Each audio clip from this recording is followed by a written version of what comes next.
Fala galera, Guy Fawkes aqui e hoje a conversa é para quem está criando agente, para quem está pensando em ter um agente pessoal. E a Vercel fez um artigo muito legal de uma conclusão que eles tiveram internamente na empresa. Deixa eu botar aqui um pouquinho pro lado. Internamente na empresa, onde eles concluíram que usar o grep e SQL. O que é o grep? É comandos em terminal, tá? E o SQL como únicas tools para o agente deles, fez ele gastar menos tokens, fez ele demorar menos para fazer os processamentos, e cometer menos erros e acontecer menos falhas. E essa é uma ideia bem legal que a gente pode começar a pensar em como a gente pode aplicar nos nossos projetos, e eu coloquei até aqui um exemplo de como a gente pode usar ali dentro do ambiente do N8N, mas para quem já está pensando em hard coding, também no ambiente ali hard coding. E eu montei uma apresentação para a gente falar sobre isso. Cara, vamos lá. Deletamos 80% das ferramentas do nosso agente de IA e ele ficou 3 vezes mais rápido. A Vercel acabou de revelar o segredo que vai contra tudo que você aprendeu sobre agentes. Você está adicionando ferramentas demais nos seus agentes e isso está piorando eles. E a gente vai entender o porquê isso aqui nesse artigo. Aqui nesse artigo não, aqui nessa apresentação. O que a Vercel descobriu, cara? Eles tinham um agente de texto para SQL chamado D0, com 15 ferramentas especializadas, Heavy Prompt Engineer, Context Manager complexo, meses de desenvolvimento. O resultado, 80% de taxa de sucesso, que é uma taxa, vamos falar, realmente boa. Falhava uma em cada 5 vezes. Isso aqui já começa, tipo, qual é a confiabilidade desse agente que falha uma a cada 5 vezes e quanto tempo ele demora para processar. Frágil, qualquer edge case quebrava. Isso aqui é um grande problema. Esse edge case seriam fluxos que o agente estaria chamando. Então, qualquer BO que dá nesses 15 ferramentas que ele está usando, ele quebrava ali todo o processo de agente. Quem já criou agentes dentro do N8N já se deparou com isso, onde um erro de uma tool estraga completamente, é uma falha ali naquele processamento específico. Lento, queries demoravam até 724 segundos, manutenção constantes. Estávamos gastando mais tempo mantendo o scaffolding do que melhorando o agente. Isso foi o que o Chief of Software, o Andrew, lá da Vercel, falou. E o que é scaffolding? Não faço ideia, mas eu nunca tinha ouvido esse termo. Como vocês sabem aqui, eu não tento esconder, eu não sou um programador hard coding, eu sou só um curioso que está usando inteligência artificial para colocar projetos no mundo real. E eu meio que documento aqui como eu uso o N8N, banco de dados, para colocar meus projetos em produções e dos meus clientes por um preço muito inferior aí a contratar um programador em um tempo recorde, vamos dizer assim, do que a forma tradicional de criar produtos, criar SaaS na forma de fazer. E, cara, literalmente eles estavam só mantendo as tools, as ferramentas do agente, e o agente em si não estava evoluindo. E a grande sacada que eles tiveram aqui é que e se a virada e se o agente parasse? A hipótese radical é se dermos ao cloud acesso direto aos arquivos e deixarmos ele se virar. A nova stack seria modelo CloudOps 4.5, para quem já usou, ele é muito poderoso. Ferramentas apenas duas, cara, o Bash e o SQL, que é ali comandos em terminal e SQL. E a abordagem de File System Agents. O navegador agora o agente agora navega pelos arquivos como um analista humano faria. O que é, cara? Ele precisa fazer alguma coisa, ele recebe o contexto no momento daquilo que ele vai fazer. Por exemplo, ele vai precisar fazer uma busca ali, SQL no banco de dados. Ele vai receber o contexto de como é o banco e como funciona para ele fazer essa busca. E aqui tem alguns exemplos: grep, customer ID, recebe o IAM. Mas o que é grep? São comandos em terminais que existem desde 1974. Os primeiros computadores eles usavam só grep ali como forma de comunicação e é algo que funciona muito bem, que é uma tecnologia muito antiga, imagina uma tecnologia com mais de 50 anos, e que realmente tu consegue executar qualquer ação dentro de um computador a partir do grip, dentro da internet, vamos dizer assim, dentro da rede da internet, a partir de um terminal aí no teu computador. E é meio que isso que a Vercel deu pra IA deles. Então vamos dizer assim, cara, eles querem conectar um WhatsApp a esse agente da Vercel. Cara, passa a documentação da Evolution, fala como é que faz a instalação, fala como é que faz a conexão. Por exemplo, aqui, tá? Ela consegue. Aqui o Opus conseguiria fazer todos os envios de mensagens, configurações de recebimento de webhook, tudo a partir do terminal e via SQL. Isso agora, claro, viajando muito, tá? Claro que provavelmente isso aqui é só um exemplo que eu pensei aqui. Uh, e aqui a gente pode ver um exemplo dentro do N8N, mas como isso aplica no N8N. Vamos pensar numa abordagem antiga, o agente do N8N busca vendas por data, busca vendas por cliente, calcula o total. E qual é essa abordagem aqui, cara? A gente está prevendo o que o cliente vai tentar fazer com a nossa IA. Mas e se a gente pensasse e o que eu não pensei e que a IA pode procurar? Então, tipo, eu dou. A IA foi treinada em trocentos arquivos TXT, ensinando SQL para ela, ensinando Python, ensinando todas essas linguagens de programação, linguagens de banco de dados, né, que é o PostgreSQL. Então, por que eu não dou só a estrutura da minha tabela e deixo a IA se virar com os dados? Ela precisa fazer uma busca via código PostgreSQL no banco de dados, para fazer a estatística de quantos clientes entram em média por dia e como é que foi a média no último ano de entrada de cliente. Ela cria lá um código PostgreSQL que eu não previ, porque é uma pergunta que o cliente está fazendo ali que eu não previ que seria feita, mas ela consegue se adaptar e consegue criar ali uma query SQL e fazer essa busca que eu não previ que ela está criando de forma dinâmica, usando ali o comando SQL. E se ela precisar se comunicar com uma API externa que é pública, que é algo fácil, cara, ela pode dar um GET para aquela API pública pelo grep. Ela pode acionar um comando de um scrapping via grep para entrar em uma página. E isso eu tô viajando aqui, tipo, vendo o que é possível fazer com a gente.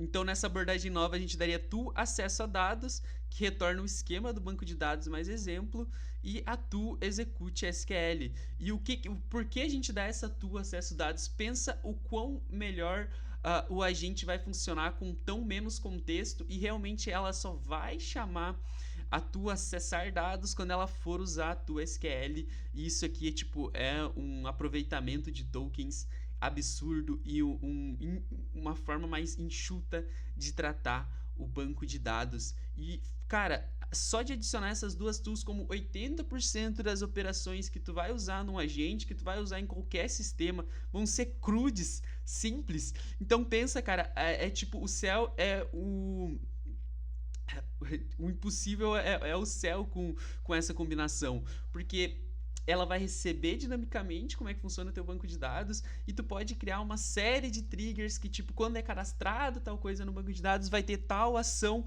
que são coisas que vão ter esses gatilhos automáticos, que vão compor o sistema, e uma IA simples, apenas com essas duas tools, tipo, já vai conseguir fazer muita coisa mesmo. Quando você cria buscar vendas por data, você está decidindo pelo modelo. Mas se o usuário perguntar algo que você nunca imaginou, que é isso que eu acabei de falar aqui, o ponto é que dê ao cloud o contexto completo e deixe ele descobrir o que fazer. Ele é inteligente o suficiente e talvez muito mais... provavelmente muito mais inteligente que você mesmo, cara. Então, os números não mentem, e esse aqui foi o resultado no mesmo agente, usando ali as carries não, usando os mesmos pedidos, e olha só a diferença, cara. O tempo médio de resposta, cara, foi 274 segundos com essas 15 tools que realmente estavam mais atrapalhando que ajudando a IA. com 77 segundos, cara. Depois, usando apenas duas tools e a IA ali decidindo como chegar.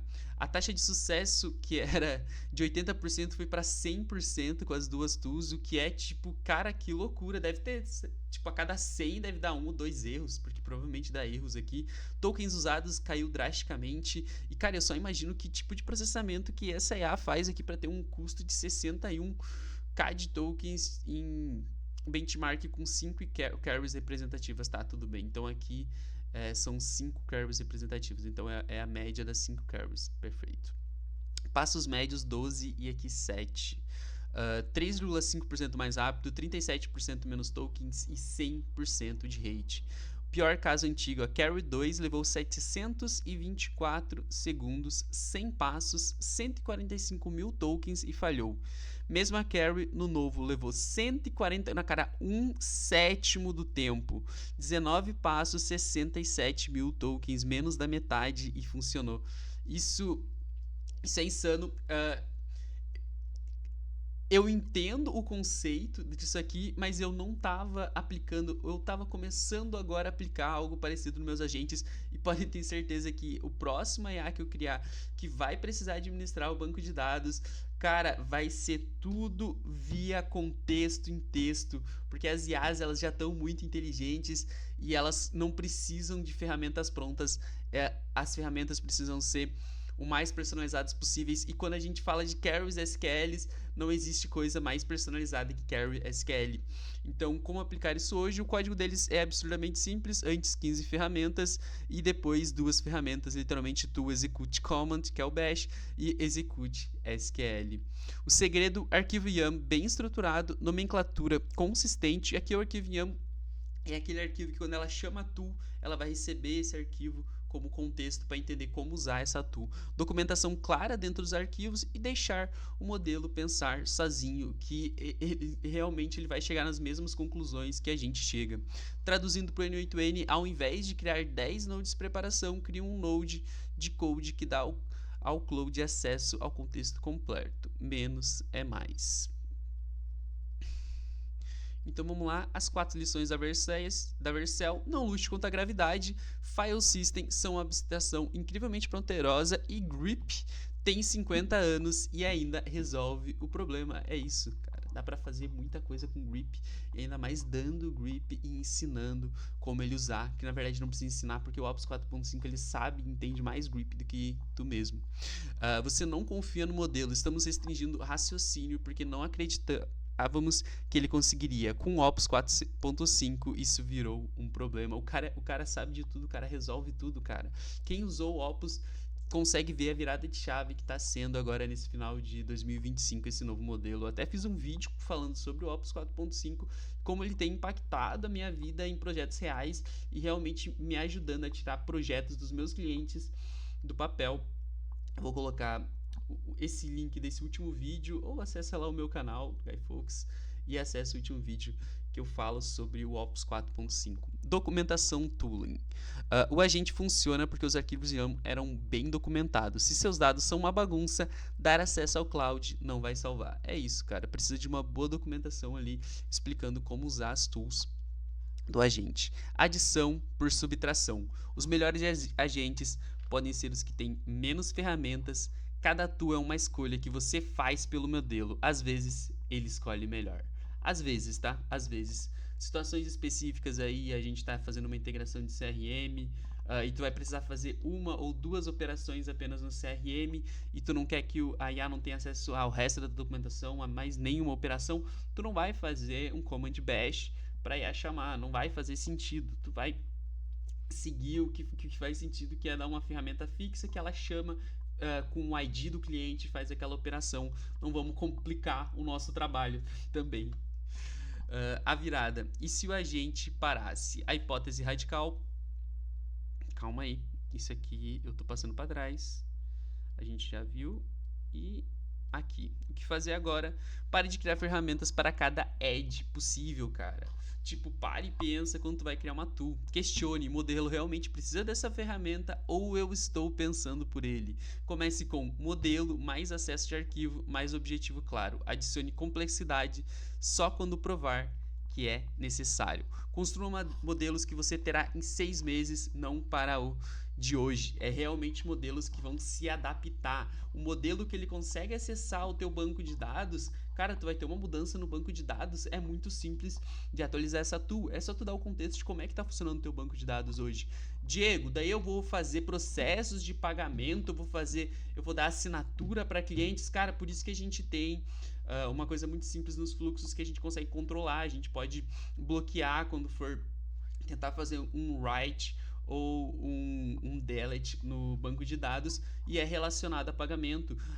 O pagamento só vai ser atualizado lá no banco de dados quando o checkout que é já a plataforma que a gente está usando de integração de pagamento, que é muito mais segura, que já foi passado por 1000 tipos de validação, PAS100 e o caralho A4, e a gente não precisa se preocupar com isso. Deixamos um webhook lá que só esse webhook que vai faria esses processos de cancelar inscrições e fazer inscrições. Isso pensando, claro, na parte de segurança e na aplicação prática de uma IA que consegue manipular diretamente o banco de dados.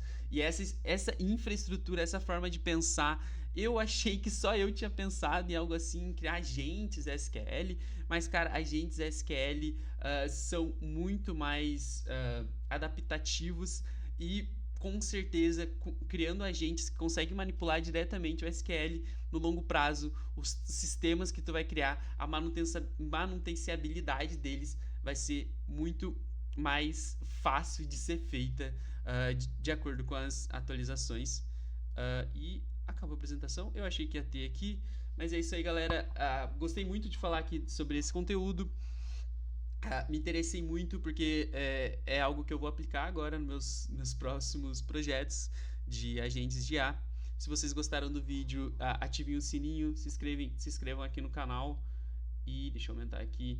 E essa apresentação aqui que vocês viram de tela infinita foi toda bolada entre eu cooperativamente com o Opus 4.5, só para demonstrar para vocês o nível que o Opus 4.5 ele criou esse HTML de tela infinita em coisas de menos de 1 minuto. E é insano e welcome to the future.